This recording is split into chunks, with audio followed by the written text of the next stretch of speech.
Hello, আসসালামু আলাইকুম। হ্যাঁ ভাইয়া, আপনার ফোন দিয়েছিলাম হালখাতা শুভেচ্ছা জানানোর জন্য। মিষ্টি মুখ করবেন।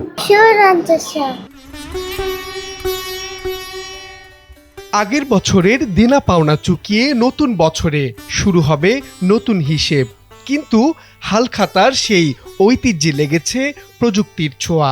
মোবাইল আর ইন্টারনেটে বদলে গেছে হালখাতার ধরন।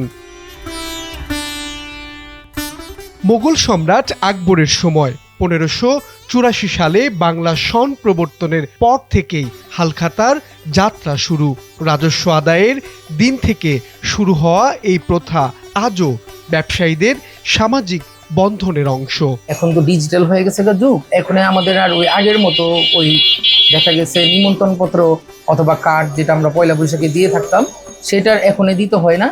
এখনই দেখা গেছে কি যে আমরা অনলাইনের মাধ্যমে, যেমন আপনার ফেসবুক আছে, আমাদের ভেরিফাইজ আমাদের পেজ আছে দোকানের, ওই পেজের ভিতরে আমরা দিয়ে দিই। তারপর আমাদের যেগুলি স্পেশাল কাস্টমার যেগুলি থাকে তাদেরকে দেখা গেছে যে মোবাইল নাম্বার দিয়ে আমরা হোয়াটসঅ্যাপে তারপরে ইমোতে তাদের সাথে আমরা ওই কন্ট্যাক্ট করে তখন আর কি দাওয়াতটা ওনাদের পৌঁছায় দিয়ে থাকি। আর কি যুগের সাথে তো দেখা গেছে তাল মিলিয়ে চলতে হবে, সেই জন্য দেখা গেছে কি আমরা নিজেকেও ডিজিটাল করে ফেলাইছি আর কি। ওই জিনিসটাই সুন্দর ছিল যে একটা আমন্ত্রণ পত্র পাঠানো হতো, যেটা পেয়ে কাস্টমার খুশি হইতো, তারা ওইটা পেয়ে আবার আমাদের কাছে আসতো।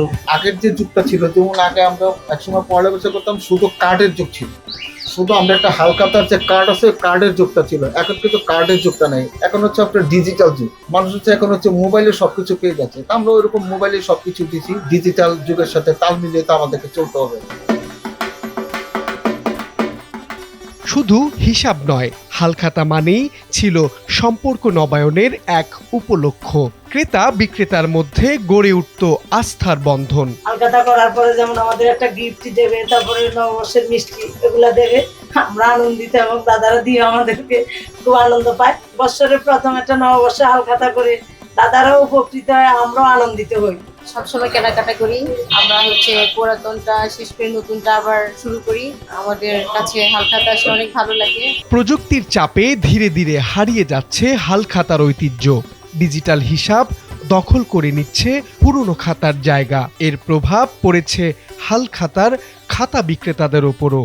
নেই আগের সেই কেনা বেচা। বেচা কেনা আগের তুলনায় একটু কম। আগে ব্যবসা বাণিজ্য ভালো আসলে, স্বর্ণের দাম কম আসছিল, বেচা বিক্রি বেশি হয়েছে। এখন দাম বাড়নে আমাদেরও বেচা বিক্রি অনেকটা কমে গেছে। এরপরও প্রতি বছর হালখাতার জন্য নতুন খাতা নেয়, তাই প্রত্যেক বছর আমরা বৈশাখীতে এখানে দোকান লাগাই। এখনো পুরান ঢাকার এই ঐতিহ্যবাহী বাজারগুলোতে হালখাতার আমেজ রয়েছে, যদিও ডিজিটালের ছোঁয়ায় বদলে গেছে আয়োজন। তবুও সম্পর্ক আর বিশ্বাস ধরে রাখতে এই প্রথা চালিয়ে যাচ্ছেন ব্যবসায়ীরা। পুরনো দেনা পাওনা এখন ডিজিটালের পর্দায়, তবুও নিভে যায়নি ঐতিহ্যের আলো। প্রযুক্তির ভিড়ে হারিয়ে যাওয়া হালখাতা এখনো বেঁচে আছে তাঁতিবাজারে, সোনার ঝলকে আর সম্পর্কের বিশ্বাসে। মাহবুব আলম শ্রাবণ, সময়ের আলো, ঢাকা।